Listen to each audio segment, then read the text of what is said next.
What's up, everybody? Andrew Mahone here with Tricky Jim. Going to be going over the new Rayquaza GX from our upcoming Celestial Storm set. Let's check this card out. This thing is awesome. It's been doing really well in Japan. It's got an ability and 2 attacks. And I mean, yes, Japan's format is a little bit different than ours, so our results are not really ever completely replicated, but I do think the card is very powerful and has a lot of potential. So let's check it out.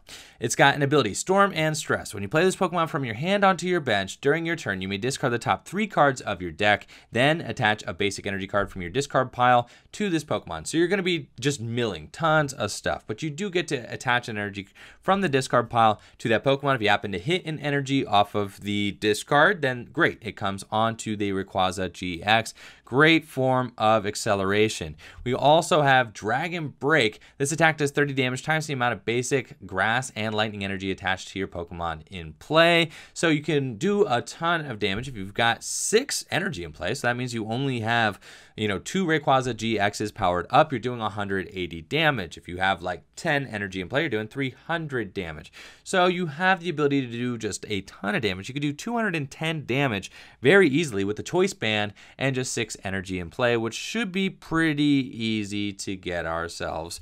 With the fact that Storm and Stress does accelerate, we've also got the Latias Prism Star coming out of this set as well, which I'm gonna have a video on too, but that card is insane as far as accelerating energy to your dragon Pokemon as well. So that is an obvious pair, which helps us keep our energy on board as well. Then we also have Tempest GX. Discard your hand, then draw 10 cards. Tempest GX also works really well to just get things in the discard pile. It works as a nice consistency boost. You draw, that's awesome, right?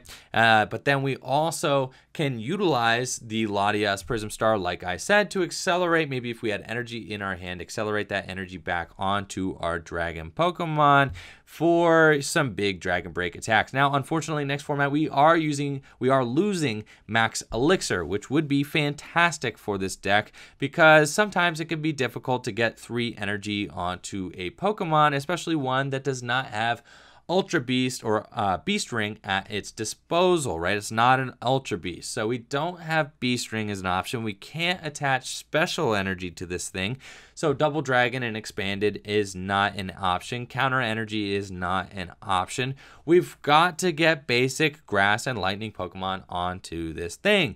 Now, Grass and Lightning Energy, we could pair this guy with Vikavolt, right? It's actually kind of interesting. You could pair this with Vikavolt, and you accelerate energy with Vikavolt once per turn, a Grass and a Lightning. That's perfect. And each time that you accelerate with Vikavolt, you're getting plus 60. Now, the main question is, why would you play Rayquaza over a card like Tapu Bulu? Why not both? You could play both in this deck. I don't exactly dislike that. I think it seems like a fine idea. I mean, you already got Grass and Lightning Energy going on, and the cool thing about Rayquaza is that it doesn't actually need to discard its energy. It's just kind of a ramp deck, right? The more energy you get into play, the more damage you're going to be doing, and you can just snowball from there. So I really do like that aspect of it as well. For Worlds, it is possible that a basic version of this deck, so no evolutions, could exist with Max Elixir and Latias Prism Star. That could be enough juice to get just enough energy into play with that Storm and Stress ability.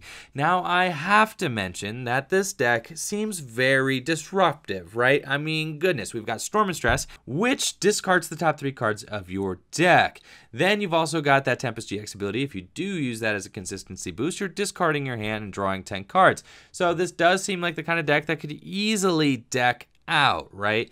Now, next format, we are losing Professor Sycamore. We're also losing, and so, I mean, our ability to shuffle draw our deck at the end of the game is going to be hampered. Also, we're not going to have that kind of disruptive discard your hand, draw 7 that we've always been used to. So maybe it will be a little bit slower to deck out than usual. That being said, I think that we're going to want to play some sort of recovery cards with our Rayquaza GXs, whether it be Energy Recycler or we're losing Super Rod. Or, we might also have to play Rescue Stretcher, things like that, since we could easily just discard our Pokemon that we need with that Storm and Stress ability. Though I do really love Storm and Stress as an option to accelerate, especially if we do pair it with something like a Vikavolt or something like that, just as kind of an extra boost, right? It's kind of like Max Elixir and Malamar or something like that. It gives you just that little extra juice to maybe hit some numbers that you needed to hit.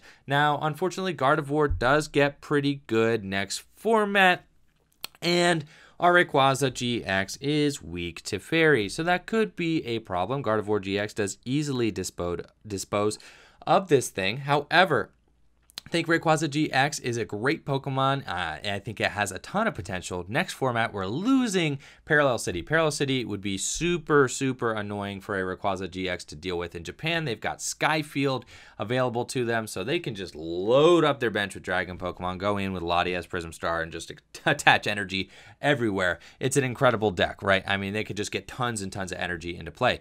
Latias Prism Star attaches an energy from your discard pile to each of your bench basic Dragon Pokemon. If you've got 8 basic Dragon Pokemon in play, that's 8 energy accelerated, which is what, times 3? That's 240 damage worth of acceleration for that Dragon Break attack.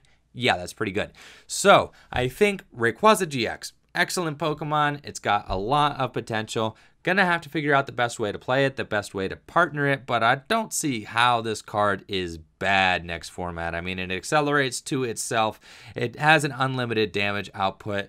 It's weak to Fairy, but sure, you can just pair it with something that can take out a Gardevoir GX. I don't know, maybe pair it with I don't know, like Tapu Bulu's not weak, right? Not weak to Fairy, so you could pair it with Bulu as well. You could pair it with Clefairy in order to try, and no, Clefairy's rotating. So maybe Tapu Bulu. Tapu Bulu only does 210. You're probably going to have Guardy problems. But, you know, there are some other things that you could probably do in order to help with that a little bit. All in all, I think Rayquaza GX is an excellent Pokemon, though, and it's going to be something to look out for next format. So, let me know in the comments below, what do you guys think of Rayquaza GX? Make sure to like the video, sub to the channel, ring that bell. Peace.